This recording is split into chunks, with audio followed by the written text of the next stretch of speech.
জিনিস একটু এইদিকে এখানে আপনার কাছ থেকে জানতে চাই, এই যে সৌদি আরব বা কুয়েত বা কাতার, এই যে যে জায়গাগুলোতে ইরান মিসাইল তাক করেছে, যদিও আমরা জানি যে সৌদি আরবের নিজস্ব কোনো আর্মি নেই, সেখানে আমেরিকান ইউএসএ আর্মিরাই সেখানে থাকে, কিন্তু তবুও এই জায়গাগুলো থেকে তো কোনো রিটালিয়েট করতে দেখা গেল না, এর কারণটা কি? খুব খুব গুরুত্বপূর্ণ প্রশ্ন করেছেন, এবং আমি আপনাকে মানে মানে হলফ করে বলছি, is one of the most matured question যেটা আমি গত কিছুদিনের মধ্যে রিসিভ করেছি। I appreciate you on that. আমি পরিষ্কার বলছি কথাটা, এখানে না দুটো ভার্সন অফ দি ওয়ার আছে, এটা খুব ইন্টেন্সলি এটার ভিতরে ঢুকলে বোঝা যাবে। দুটো ভার্সন অফ দি ওয়ার আছে, একটা হচ্ছে দ্য ওয়ার্ল্ড ভার্সন, আর একটা হচ্ছে দ্য ইসলামিক ভার্সন। আচ্ছা, আমাকে একটা কথা বলুন তো, তিনটে ঘটনা আপনাদের কাছে কোনো তথ্য আছে কিনা। প্রথম ঘটনা, যে যে জায়গায় হিট হয়েছে সেই সেই জায়গায় কোন কটা জায়গা আছে পার্সেন্টেজে বলতে পারবেন, যে যে জায়গাগুলো আমেরিকা, ওয়েস্ট বা ওয়েস্টার্ন পাওয়ারদের কোনো রকম কোনো ইনভেস্টমেন্ট বা ইনভলভমেন্ট নেই, অথচ সেখানে হিট করেছে ইরান? আপনি বলতে কষ্ট হবে আপনার। না, কারণ দ্বিতীয়ত, বিশেষ করে আমরা দেখেছি যেখানে যেখানে আমেরিকার বেসগুলো রয়েছে সেই জায়গাগুলোতে অ্যাটাক করেছে। মানে এমন কোন জায়গায় অ্যাটাক করেছে আপনি তথ্য দিয়ে বলতে পারবেন না যেখানে শুধুমাত্র সেই দেশে, মানে ধরুন কোন একটা জায়গায় যেখানে শুধুমাত্র কাতারের ইনভেস্টমেন্ট ছিল, আমেরিকার কোনো এক্সিস্টেন্স ছিল না, সেরকম কোন জায়গায় কি হিট হয়েছে?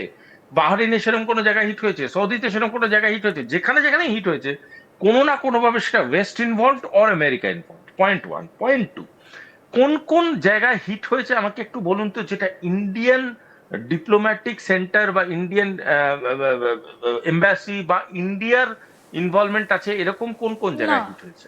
না। আপনি আপনি বলতে পারবেন না। তৃতীয়ত, আমি একটা কথা বলি, এই জায়গাগুলোতে যে হিট হচ্ছে, হিট হলো, সেই জায়গাগুলোর যে দেশগুলো আছে তারা নিন্দা করছে, সবকিছু বলছে, সব রকম কিছু করছে, তারা তো ডাইরেক্টলি তাদের টেরিটরিতে হিট হয়েছে। এত প্রিসিশন হিট হলো কি করে? এত প্রিসিশন মিট একমাত্র হতে পারে যদি কোনো সুপার পাওয়ার টেকনোলজি দেয়, যদি কোনো super power precision map change করে।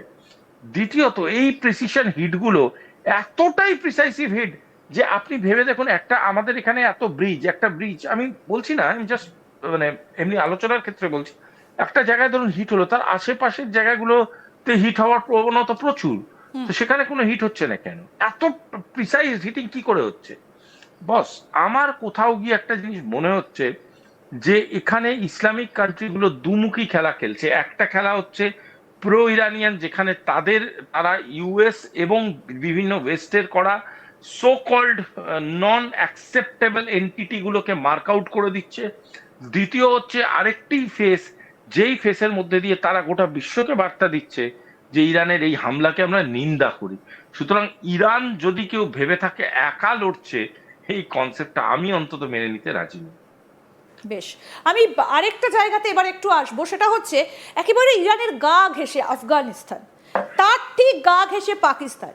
এই দুটো দেশের মধ্যে কিন্তু ইতিমধ্যেই একটা যুদ্ধ পরিস্থিতি শুরু হয়ে গেছে এবং পাকিস্তান ওয়ার ডিক্লেয়ার দিয়ে দিয়েছে আফগানিস্তানের এগেনস্টে। আপনার সঙ্গে এটা নিয়ে আমার আলোচনাও হয়েছে, কিন্তু যেটা শোনা যাচ্ছে আফগানিস্তান নূর খান এয়ারবেসে অ্যাটাক করেছে আবার পাকিস্তানের।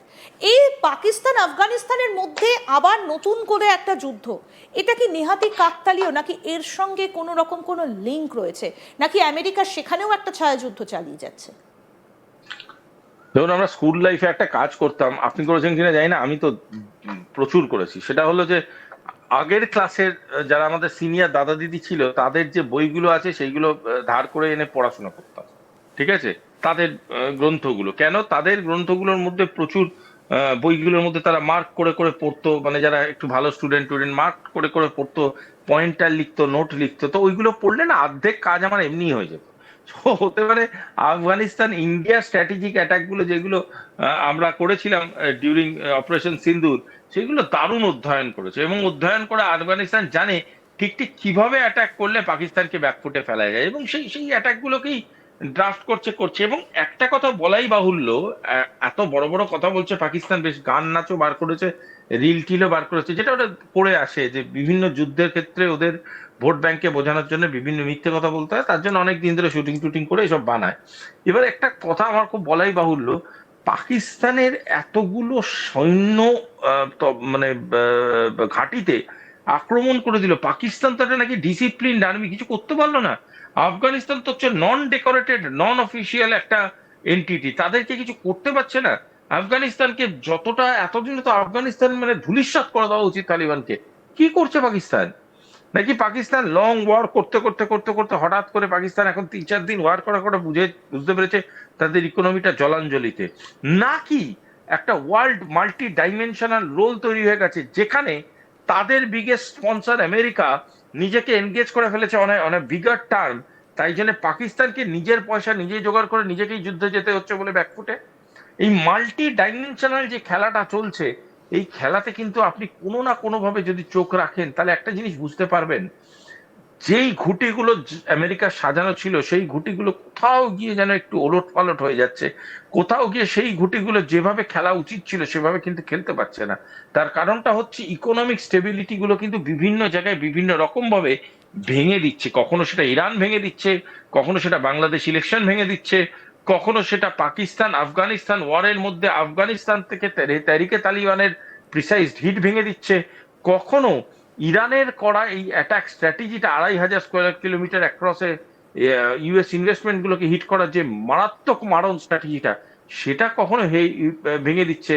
এই গুলিয়ে মিলিয়ে কোথাও যেন মনে হচ্ছে যে আমেরিকার ইকোনমিক যে ক্রাইসিসটা আছে সেই ইকোনমিক ক্রাইসিসটা আরো এক্সপোজ হয়ে যেতে পারে। এই ভয়েতে যেন অ্যাগ্রেশনটা আরো বেড়ে চলেছে আমেরিকার, এবং সেইটারই একটা প্রভাব বিভিন্ন তার বন্ধু বান্ধব দেশের উপরে পড়ছে। কিন্তু এটা তো নিশ্চিত যে যদি হরমুজ স্ট্রেট অফ হরমুজটা বন্ধ করে দেয় ইরান, এবং আমরা তো এর আগেও দেখেছিলাম যে নাতানজ বা ওদের যে তৈল যে খনিগুলো রয়েছে, তৈল শোধনাগারগুলো রয়েছে, বা যে প্ল্যান্টগুলো রয়েছে ইস্পাহান, সেই জায়গাগুলো থেকে যদি তেল আসাটা বন্ধ হয়ে যায়, অয়েল রিফাইনারি যেগুলো রয়েছে, বিশেষ করে ইস্পাহানে রয়েছে অয়েল রিফাইনারি রয়েছে, বা যে পরমাণু কেন্দ্রগুলো রয়েছে ভেতরে, নাতানজের কথা আমরা দেখেছিলাম আগের বারও, সেই রীতিমতো সেখানে গুড়িয়ে দিয়েছিল আমেরিকা। তো এরপরে যদি প্রতিশোধ নিতে ইরান বন্ধ করে দেয় স্ট্রেট অফ হরমুজ, তাহলে তো আন্তর্জাতিক বাজারে তেলের ওপর একটা বিশাল প্রেশার পড়বে। তার আজটা তো কেউই উপেক্ষা করতে পারবে না। তাহলে কি সেই পথের দিকেও এগোচ্ছে? অর্থনীতিতে তো তাহলে একটা বিশাল ধাক্কা। দেখুন, ইরান হচ্ছে না মানে কি বলবো, ওই সস্তা চায়না মালের মতো, মানে গ্যারেন্টি ইরানের ব্যাপারে নেওয়াটা খুব ডিফিকাল্ট। কারণটা হচ্ছে ইরান যদি খেপে যায়, ইরান যে কি করতে পারে, ইরান ভুলে যাবেন না একটা হাজার হাজার বছরের সভ্যতা, তারা যুদ্ধ দেখেছে, যুদ্ধ করেছে, রক্ত বইয়েছে, এবং পারস্য কালচারের মধ্যেই এই যুদ্ধ প্রবণতা আছে। সুতরাং ইরান কিন্তু সেন্স অফ ডেসপারেশনে অনেক কিছু করতে পারে, অনেক কিছু। এবং এবং আপনাকে আমি আবারও বলছি, আগেও বলেছি, যে ইরান যদি লাস্ট সেন্স অফ ডেসপারেশনে কোনো নুক করে বসে অবাক হবেন না।